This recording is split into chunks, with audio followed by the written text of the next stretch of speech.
Halo pemirsa, selamat berjumpa lagi dalam Prime Time Talk. Saya Doni The Kaiser. Pemirsa, mantan anak buah M. Nazarudin di grup Permai, Yulianis, memberi keterangan di rapat Pansus Angket KPK terkait mantan komisioner KPK Adnan Pandu Praja yang katanya menerima uang 1 miliar rupiah. Bahkan mantan anak buah Nazarudin ini menyebut pemberian uang itu dilakukan di kantor kuasa M. Nazarudin, Elsa Sharif. Meski mendapat bantahan baik dari Adnan Pandu Praja sendiri maupun Elsa Sharif, namun keterangan Yulianis di depan Pansus Angket KPK menjadi bola panas yang dilamatkan kepada KPK. Lantas pemirsa, apakah keterangan Yulianis ini merupakan bagian dari upaya pelemahan KPK?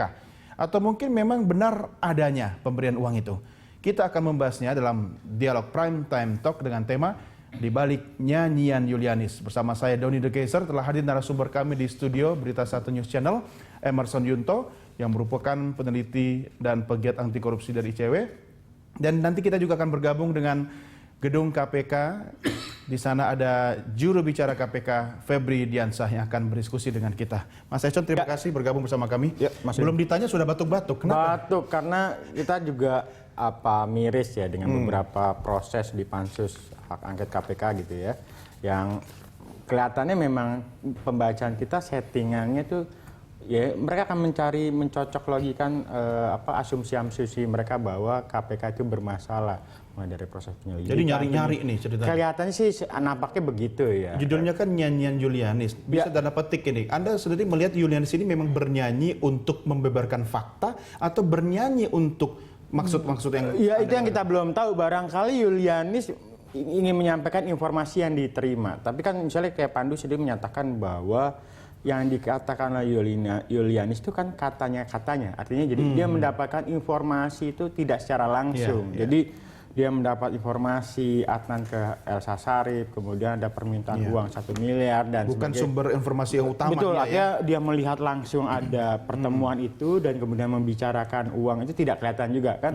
Di luar yang soal Adnan Pandu kan juga ada misalnya pernyataan soal Mas Bambang Wijoyanto dan Abraham Samad dianggap menghambat proses pemeriksaan terhadap Ibas misalnya begitu. Nah ini kan saya nggak tahu itu apakah informasi yang beredar atau seperti apa, dan bicara soal validitas kebenaran datanya atau informasinya ini yang sementara masih bisa dikatakan sangat sumir karena ya dia tidak melihat secara langsung. Ya, tapi statement itu disampaikan pada saat memang KPK sekarang sedang berjuang 2 kali lipat ya untuk memberantas korupsi dan juga berjuang untuk mempertahankan eksistensinya. Tepatkah upaya itu? Saya tidak tahu niatnya seperti apa sekarang ini dilakukan. Ya, lagi-lagi kita jadi pertanyaan kan, publik bertanya, Pansus ini pertama muncul ketika KPK menangani kasus proyek IKTP yang nilai kerugian negara sangat fantastis, kemudian dari dakwaan menyebutkan ada 52 orang politisi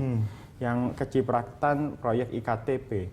Nah, saya membacanya begini, ini semangatnya adalah semangat untuk mengganggu proses penuntasan kasus yang dilakukan oleh KPK dengan bungkus-bungkus yang menurut mereka misalnya ini kan hak konstitusional Dewan, DPR bisa melakukan proses hak angket. Tapi mulai dari prosedur, proses, kemudian jumlah fraksinya kan kita anggap ini tidak sah atau ilegal. Jadi ini jadi pertanyaan, dan Ketua Pansus sendiri juga disebut dalam dakwaan IKTP.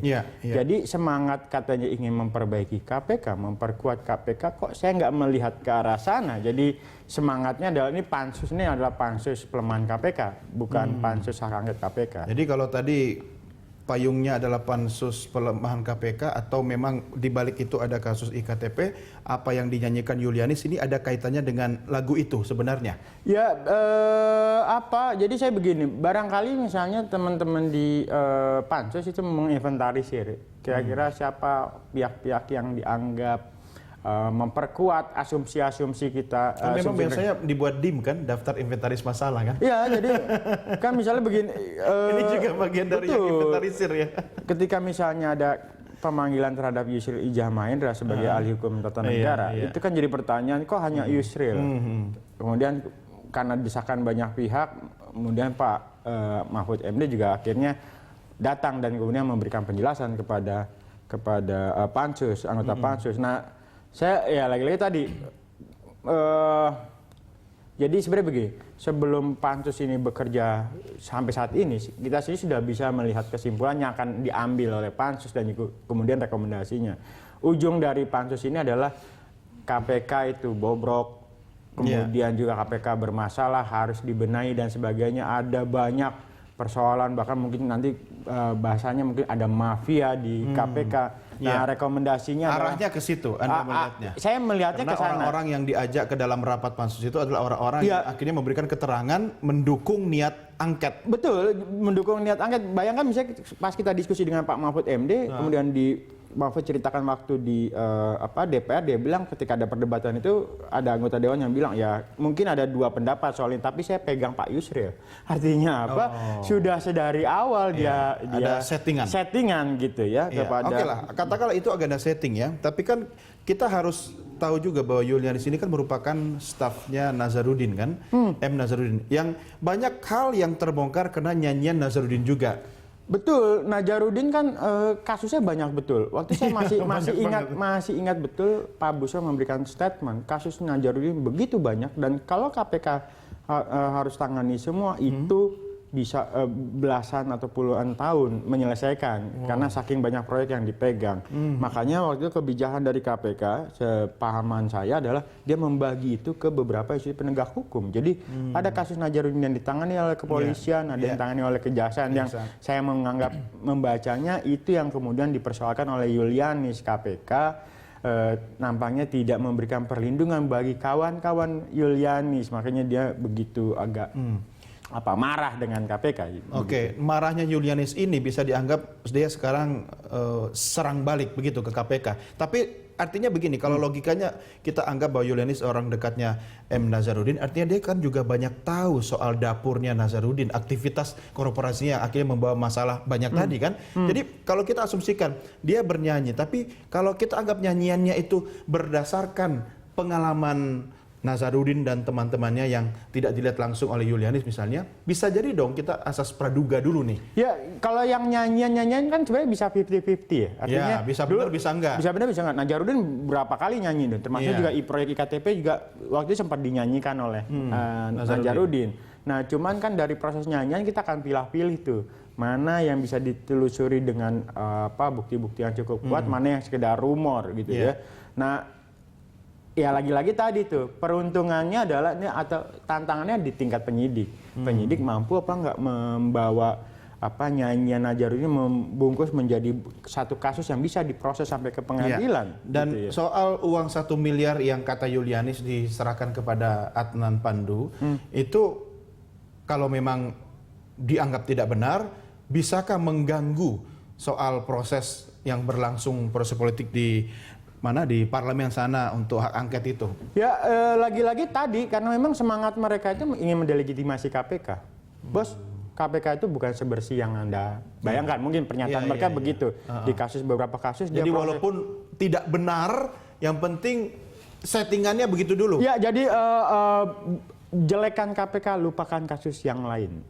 Barangkali semangatnya gitu. Jadi cari-cari kesalahan-kesalahan KPK, bongkar beberapa isu-isu rumor-rumor berkaitan dengan KPK biar publik lupa ada proyek IKTP yang belum tuntas, kemudian skandal BLBI yang juga nggak kalah besarnya dengan kasus IKTP. Ini bukan hanya upaya sekedar memperkeruh suasana saja, artinya Adnan Pandu Praja sendiri sudah membantah tudingan Yulianis, bahkan bersedia melakukan klarifikasi terkait tudingan itu. Nah, kalau misalnya yang bersangkutan yang dituduh dan yang menuduh pun tidak melihat secara langsung, kemudian melemparkan tuduhan itu, tapi yang dituduh membantah, ini kan ada kasus baru. Di balik kasus besar yang harusnya jadi fokus perhatian kita kan. Ini bukannya gangguin sebuah proses yang sedang berlangsung. Ya, mungkin di luar Yulianis kan ada beberapa kasus saksi lain. Ada Niko, kasus-kasus yang berkaitan dengan suap untuk Akil Mukhtar waktu itu, yang kemudian berujung ke proses hukum, melaporkan beberapa nama penyidik, barangkali juga mungkin ke pimpinan, ke Barreskrim, Mabes Polri. Nah, ini kalau tidak hati-hati, ini kan sebenarnya ada upaya-upaya tertentu untuk lagi-lagi tadi mengganggu KPK, membuat disharmonisasi antara KPK dengan kepolisian. Makanya sebaiknya Polri harus berhati-hati betul melihat laporannya agar tidak dianggap publik sebagai upaya kriminalisasi jilid yang sekian, cicak buaya yang saya nggak tahu apakah ketiga atau keempat karena ada beberapa fase. Tapi kalau tidak benar kan Pak Adnan Pandu bisa menuntut dong. Sangat mungkin menuntut, tapi itu pilihan yang tepat atau tidak. Julianis Untuk sekarang ini ya? Jadi pilihan yang sekarang ini kan juga nggak bisa dipungkiri, Julianis salah satu saksi kunci. Betul. Saksi yang barangkali di Indonesia nggak tahu apakah masih dalam proses perlindungan atau tidak, karena di setiap fase perlindungan terhadap saksi itu ada semacam jangka waktu dan perjanjian. Kalau orang ini tidak bisa tidak bisa dipercaya, kemudian tidak bisa dikendalikan tanda kutip, dia akan dicabut pelindungannya. Cabut pelindungannya. Nah, saya nggak tahu untuk yang Julianis, tapi saya memahami di beberapa kasus waktu itu Julianis adalah saksi kayak whistleblower atau justice collaborator. Dan menurut Anda sampai hari ini apakah Julianis masih bisa dipercaya keterangannya?